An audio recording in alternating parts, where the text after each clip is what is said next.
మీరు ఎలాంటి బిజినెస్ చేస్తున్నా ఏఐ టూల్స్ ద్వారా మీ బిజినెస్ ని డబుల్ చేసుకోవచ్చు. జస్ట్ 49 రూపీస్కే AI tool. Welcome to Suman TV. నేను మీ సుమన్ టీవీ నాగ్. చాలా మంది కోల్కతా ఇన్సిడెంట్కి సంబంధించినటువంటి వాటిలో అప్డేట్స్ అడుగుతూ ఉన్నారు. ఏం జరిగింది, జస్టిస్ జరిగిందా లేదా అని చెప్పేసి అడుగుతూ ఉన్నారు. సంజయ్ రాయ్ విషయంలో ఏం జరిగింది, సందీప్ ఘోష్ విషయంలో ఏం జరిగింది, అండ్ జస్టిస్ ఎప్పుడు వచ్చే అవకాశం ఉంది అని చెప్పేసి ఈగర్గా వెయిట్ చేస్తున్నటువంటి వాళ్ళు చాలామంది ఉన్నారు. So thank you so much for them.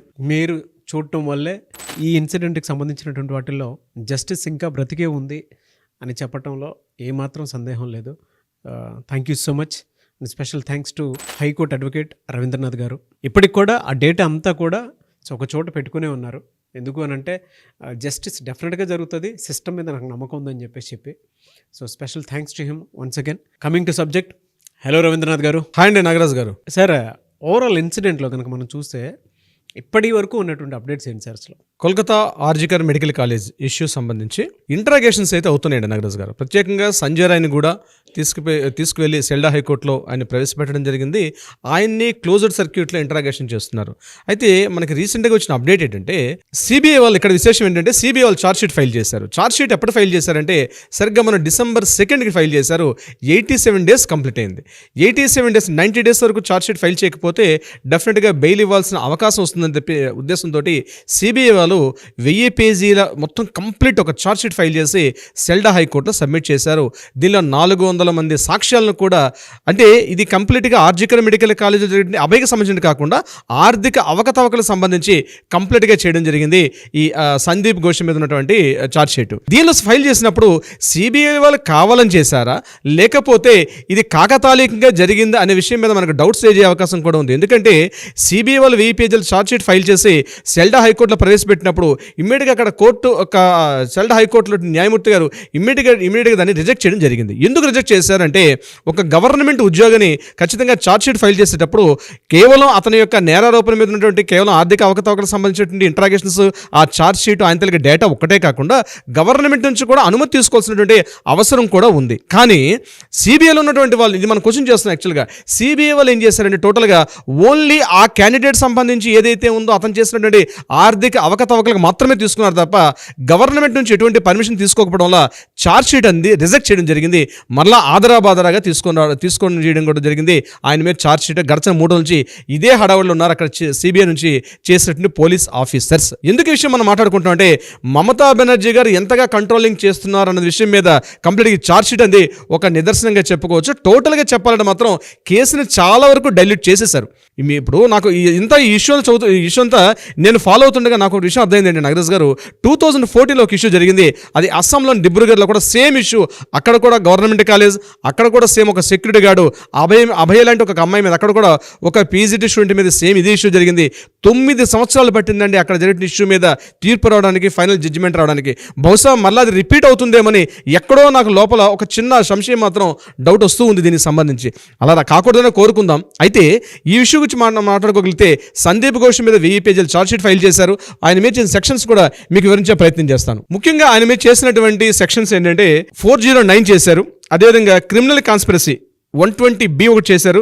అదేవిధంగా criminal breach of the trust 409, అదేవిధంగా ఫోర్జరీ 468, అలాగే illegal useful of the forgery documents 471, section 471. అంటే 120B, 409, 468 అండ్ 471 అండ్ 409. ఇంతకుముందు మీకు చెప్పినట్టుగా 409. ఈ 4 సెక్షన్స్ ప్రకారం 1, 2, 3, 4, 5 టోటల్గా 5 సెక్షన్స్ సంబంధించి సందీప్ ఘోష్ మీద టోటల్గా ఛార్జ్షీట్ ఫైల్ చేయడం జరిగింది. అయితే ఇక్కడ సందీప్ ఘోష్ ఇంట్రాగేషన్ చేశారు, ఫోరెన్సికల్ చేశారు, దీంట్లో అన్ని రకాలు చేశారు. అయితే ఇక్కడ ఛార్జ్షీట్ ఫైల్ చేసినటువంటి ఎవరైతే మొత్తం 5 సభ్యులు, సందీప్ ఘోష్తో పాటు అఫ్సర్ అలీ ఖాన్, అతను ఎవరికైతే ప్రైవేట్ అతను సెక్యూరిటీ ఉన్నాడో అఫ్సర్ అలీ ఖాన్ చేశారు, సుమన్ హజరాన్ చేశారు మెడికల్ డిపార్ట్మెంట్ సంబంధించి, అదేవిధంగా బిప్లక్ సింగ్ అని చెప్పి అతను కూడా ఈ మెడికల్ ఎక్విప్మెంట్ సప్లై చేసినటువంటి పర్సన్, అతను కూడా చేయడం జరిగింది. వీళ్ళు కాకుండా ఆశిష్ పాండే చేయడం జరిగింది. ఇక్కడ ఆశిష్ పాండే అండ్ బిప్లక్ సింగ్ ఇద్దరు కూడా గవర్నమెంట్ ఉద్యోగస్తులు. అంటే నాట్ ఓన్లీ సందీప్ ఘోష్ ఒకటే కాకుండా సందీప్ ఘోష్తో పాటు మరో 2 కూడా గవర్నమెంట్ ఎంప్లాయీస్ అవ్వడం వల్ల మొత్తం వీళ్ళ 3 మీద కూడా chargesheet before filing the total government నుంచి పర్మిషన్ తీసుకోవాల్సిన అవసరం అయితే ఉంది. కానీ ఇన్ని విధాలుగా టెక్నికల్గా ఇంత ఎక్స్పర్ట్స్ సిబిఐ వాళ్ళు కూడా ఎందుకు కావాలని చేశారా నిజంగా చేశారంది ఆ విషయం కోర్టులో కూడా తేలే అవకాశం ఉంటుంది. బట్ మమతా బెనర్జీ గారి గవర్నమెంట్లో ఈ విషయం అయితే మాత్రం చాలా కొత్తగా వాడివేడిగా చర్చలు జరుగుతున్నాయి. ఎందుకు సందీప్ ఘోష్ను సుమారుగా 90 రోజులు పోయి ఇంకొక 4-5 రోజుల్లో 120 డేస్ కూడా వచ్చే అవకాశం ఉంది. కాబట్టి ఇప్పటికీ కూడా ఈ సంఘటన జరిగి 120 రోజులు పూర్తవుతుంది 9వ తారీఖుకి. అయినప్పటికీ కూడా సరైనటువంటి ఒక జడ్జిమెంట్ అయితే రాలేదు. ముఖ్యంగా ఫస్ట్ మమతా బెనర్జీ ఇష్యూ జరిగిన ఆగస్టు 9వ తారీఖు నాడు ఇష్యూ జరిగిన వెంటనే ఇమీడియట్గా స్టేట్ పోలీసులకు ఇవ్వడం, స్టేట్ పోలీసులు ఇమీడియట్గా చేస్తారు, 1 వీక్లో రిజల్ట్ వస్తుంది కాబట్టి స్టేట్ పోలీసులు లేట్ అవుతుందని చెప్పి హైకోర్టుకి ఫైల్ సబ్మిట్ చేయడం, హైకోర్టు వాళ్ళు సిబిఐకి ఇస్తే ఇంకా తొందరగా వస్తుంది, ఇమీడియట్గా విత్ ఇన్ 1 మంత్లో రాకపోతే వాళ్ళని ఖచ్చితంగా మేము చర్యలు తీసుకుంటామని చెప్పి మమతా బెనర్జీ గారు అసెంబ్లీలో కూడా బిల్లు ప్రవేశపెట్టారు, అపరాజిత బిల్లు కూడా ప్రవేశపెట్టారు. ఇన్ని జరిగినప్పటికి కూడా 120 డేస్ అవుతున్నప్పటికి కూడా ముఖ్యంగా జస్ట్ అభయకి సంబంధించి ఇప్పటికి కూడా ఎటువంటి పురోగతి లేదు. కేవలం విచారణ జరుగుతున్నాయి, ఇన్వెస్టిగేషన్ జరుగుతున్నాయి, ఇంట్రాగేషన్ జరుగుతున్నాయి, అన్ని టోటల్గా హడవడం జరిగిపోయింది. 120 డేస్ నుంచి కంప్లీట్గా స్టోరీ మొత్తం కూడా సైలెంట్గా అవడం జరిగింది. ఇంటర్నల్గా మాత్రం జడ్జిమెంట్ జరుగుతున్నాయి. అక్కడ సుప్రీంకోర్టులో కూడా దీనికి సంబంధించి వేగంగా త్వరితగతిని చేయమని చెప్పి అక్కడ నుంచి వాళ్ళు కూడా చెప్తున్నారు. కానీ ఈ క్షణానికి ఓన్లీ ఛార్జ్ షీట్స్ మాత్రమే ఫైల్ చేశారు. సంజయ్ రాయ్ని ఒకసారి మనం కోర్టులో సబ్మిషన్ చేసేటప్పుడు ఒక విషయం జరిగింది. సంజయ్ రాయ్ ఎప్పుడైతే మీడియాతో మాట్లాడుతుంటే పోలీసులు ఏం చేశారు, కంటిన్యూగా హార్ అండ్ బజర్ మోగించుకుంటూ అతను ఏదైతే చెప్తున్నాడో మీడియా ప్రజలకు అర్థం కాకుండా ఉండాలని చెప్పి అతను మాట్లాడుతున్నంతసేపు ఆ ట్రాఫిక్ నుంచి సెల్డా కోర్టు నుంచి బయటకు వస్తున్న సమయంలో మీడియా వాళ్ళకి సంజయ్ రాయ్కి మధ్య ఆయన చెప్తున్నటువంటి డిస్కషన్ వినకూడదని చెప్పి వాళ్ళు కంప్లీట్గా పోలీస్ వ్యాన్ యొక్క హార్న్ కూడా కంటిన్యూ మోగించడం కూడా, అంటే ఇదంతా ఒక ప్లాన్ ప్రకారం జరుగుతుందా అన్నటువంటి డౌట్స్ అయితే వస్తున్నాయి. లోకల్ మీడియా కథనాలు అయితే పూర్తిగా మమతా బెనర్జీ గారు కావాలని చేస్తున్నారు, ఈ ఇష్యూని పూర్తిగా తప్పుదో పట్టించే ప్రయత్నం చేస్తున్నారు.